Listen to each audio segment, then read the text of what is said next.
सरस्वती के दो बेटे हैं। बड़े बेटे राम की शादी रज्जू से हुई है और छोटे बेटे श्याम के लिए लड़की देखने का सिलसिला जारी है। एक दिन रज्जू की माँ का फोन आता है और उसकी सास फोन उठाती है। हेलो, कौन बोल रहा है? दूसरी तरफ फोन पर रज्जू की माँ लीलावती बोलती है। हेलो समधन जी, मैं लीलावती बोल रही हूँ, रज्जू की माँ। अरे नमस्कार समधन जी, कैसी हो? बहुत दिनों के बाद याद किया आज। यहाँ पर तो सब कुछ ठीक है, बस मेरी तबीयत थोड़ी खराब है। अगर बुरा न मानो तो एक बात बोलूं? अरे कैसी बात कर दिया आपने समधन जी, आपकी बात का बुरा क्यों मानना, बोलिए बोलिए। मेरी कुछ दिन से तबीयत ठीक नहीं है और यहाँ पर मेरी देखभाल करने वाला कोई नहीं। क्या आप रज्जू को कुछ दिन के लिए मेरे पास भेज सकती हैं? ठीक है, हम रविवार को रज्जू को छोड़ जाएंगे। इतना कहकर सरस्वती फोन काट देती है और अपनी बहू को आवाज लगाती है। रज्जू, ओ रज्जू, जल्दी यहाँ आना तो। क्या हुआ माँ जी, कुछ चाहिए था क्या? अरे नहीं, कुछ नहीं चाहिए। अभी तुम्हारी माँ का फोन आया था, उनकी कुछ दिन से तबीयत खराब है, वो तुम्हें बुला रही है। राम को फोन करके कह दे कल की 2 ट्रेन की टिकट करा देगा, मैं भी जाऊंगी तुम्हारे साथ। इतना सुनते ही रज्जू राम को फोन करके सारी बात बताती है और 2 टिकट के लिए बोल देती है। शाम को खाने के टेबल पर सब रज्जू के जाने की बात करते हैं। तब रज्जू का देवर श्याम कहता है, भाभी आज बहुत खुश लग रही हो, मायके जाने की इतनी खुशी, उफ। खुश क्यों ना हो देवर जी, कितने दिन बीत गए अपनी माँ से मिले, और इस बार तो मैं 1-2 महीना रह कर ही आऊंगी। जब आपका मन करे तभी आना। अच्छा एक बात तो बताओ, वहां से क्या लाओगी मेरे लिए? देवर जी कहो तो देवरानी ले आओ। वैसे भी सभी घर वाले चाहते हैं कि आपकी जल्दी से शादी हो जाए। श्याम शर्मा जाता है और चुप हो जाता है। इतने में राम कहता है, रज्जू, तुमने जाने की सारी तैयारी तो कर ली है ना? कपड़े तो रख लिए ना? थोड़े गर्म कपड़े भी रख लेना, वहां ठंड होगी, और जल्दी आने की कोशिश करना। ठीक है, मैं जल्दी आने की कोशिश करूंगी बस। अगली सुबह दोनों जाने की तैयारी करने लगी। राम उन्हें स्टेशन छोड़कर घर वापस आता है। कुछ घंटों बाद रज्जू और सरस्वती गांव पहुंच जाते हैं। रज्जू अपनी माँ को देखकर बहुत खुश होती है। माँ, आप अपना बिल्कुल भी ध्यान नहीं रखती, कितनी कमजोर हो गई हैं आप। अब बेटा क्या ध्यान रखूं, उम्र भी तो हो गई है, ये बीमारियां तो लगी रहेगी। बहन जी आइए आइए बैठिए, मुझे बहुत अच्छा लगा कि आप भी यहाँ आई। अगले दिन सरस्वती अपने घर वापस जाने लगती है तो लीलावती से कहती है, बहन जी ध्यान रखना आप अपना, आपकी तबीयत ठीक हो जाए तो आप भी रज्जू के साथ आ जाना, रज्जू के बिना तो घर सूना सूना लगेगा।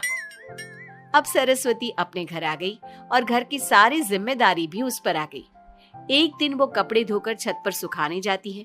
बाल्टी में से टपकता पानी सीढ़ियों को गीला कर देता है और नीचे उतरते समय रज्जू की सास यानी कि सरस्वती देवी का पैर फिसल जाता है और वो गिर जाती है। ओह, अरे मेरी माँ मर गई, मेरा पैर तो गया। लेकिन घर में कोई नहीं था। सरस्वती जैसे तैसे अपने आप को संभालती जाकर कुर्सी पर बैठती है। वो अपनी बहू के बारे में सोचती है, अगर रज्जू होती तो मुझे संभाल लेती और घर भी संभाल लेती। अब घर के काम कौन करेगा, मैं डॉक्टर के पास कैसे जाऊं, बहुत दर्द हो रहा है। जब राम और श्याम घर आते हैं तो अपनी माँ की ऐसी हालत देखकर वो जल्दी से डॉक्टर को बुलाते हैं। डॉक्टर सरस्वती के पैर पर पट्टी बांधता है और उसे आराम करने की सलाह देता है। राम कहता है, माँ आप बस आराम करो, मैं रज्जू को खबर कर देता हूँ, वो कल ही यहाँ आ जाएगी। अरे रहने देना बेटा, उसकी माँ की तबीयत ठीक नहीं है, कुछ दिन में वो खुद ही आ जाएगी, उसे परेशान मत कर। माँ अब हमें श्याम की भी शादी कर देनी चाहिए, कभी घर में कोई ऐसी परेशानी आती है तो कोई तो होगा घर संभालने वाला, आप और रज्जू की घर के काम काज में मदद भी हो जाएगी। कुछ समय बाद श्याम की शादी सीमा से हो गई। लेकिन सीमा ने तो आते ही घर में क्लेश शुरू कर दिया। वो छोटी छोटी बातों पर लड़ती और उसे देखकर रज्जू का भी बर्ताव बदल गया। एक दिन सीमा सुबह उठने में लेट हो गई और रज्जू ने नाश्ता बना दिया। सभी अपने अपने काम पर चले गए। जैसे ही सीमा अपने कमरे से आई तो रज्जू ने कहा,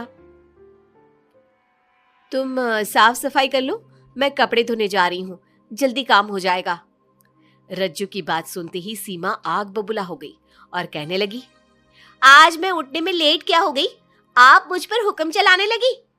मुझसे कोई इस तरह से बात करी है मुझे बिल्कुल भी पसंद नहीं है। अरे सीमा, ये किस तरह की बात कर रही हो तुम मुझसे? मैंने कोई हुक्म नहीं दिया तुम्हें। मैं तो बस काम को जल्दी खत्म करने की बात कर रही हूँ। उन दोनों की नोक झोंक सुनकर सरस्वती बाहर आ जाती है और दोनों को समझाती है। शाम को सब एक साथ खाना खाने लगे।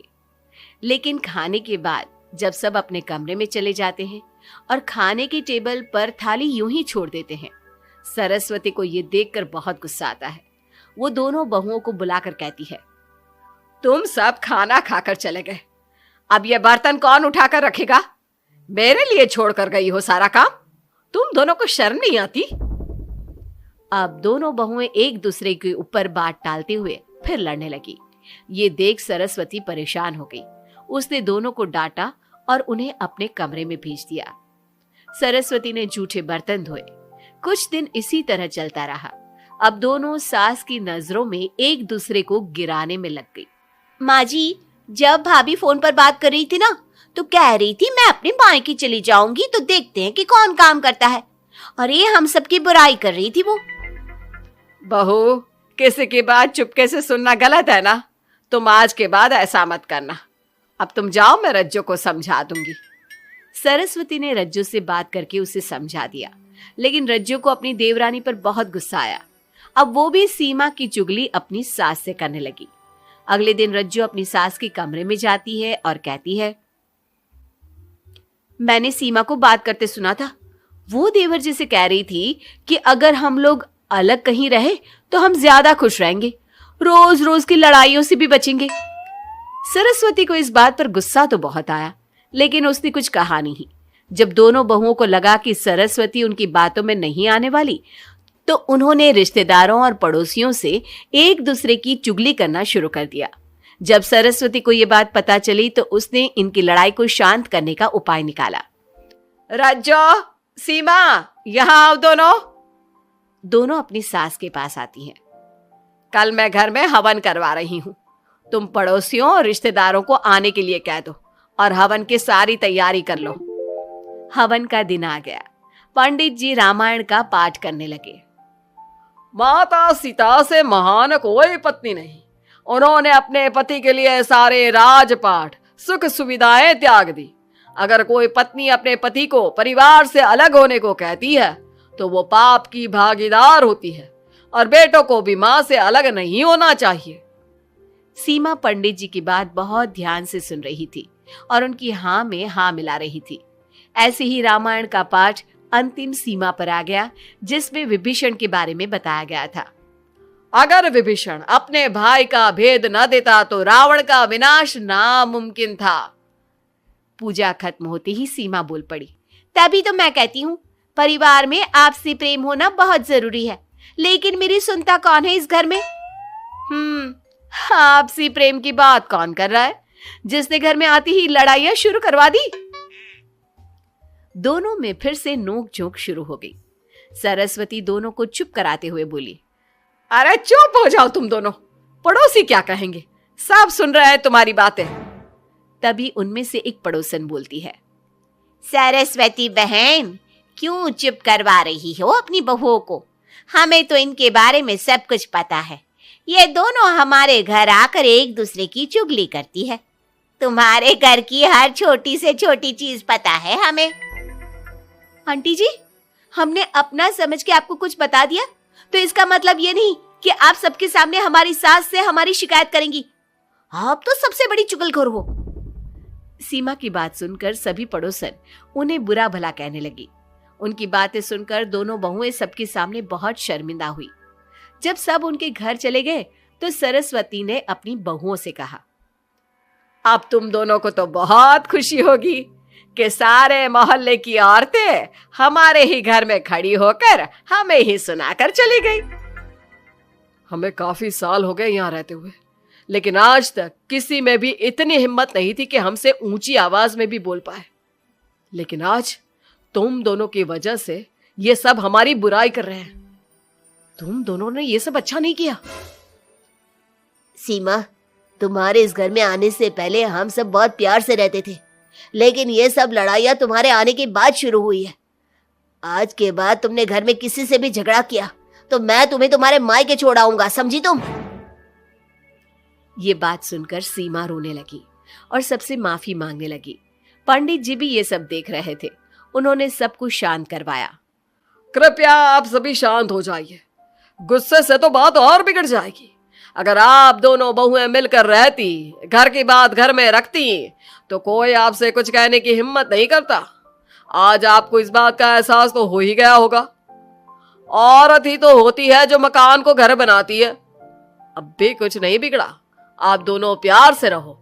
आपके पड़ोसी और रिश्तेदार अपने आप चुप हो जाएंगे। पंडित जी की बात दोनों बहुओं की समझ में आ गई। अब दोनों प्यार से रहने लगी। इसी तरह समय बीत गया। अब पड़ोस की औरतें उनके प्यार की मिसालें देने लगी।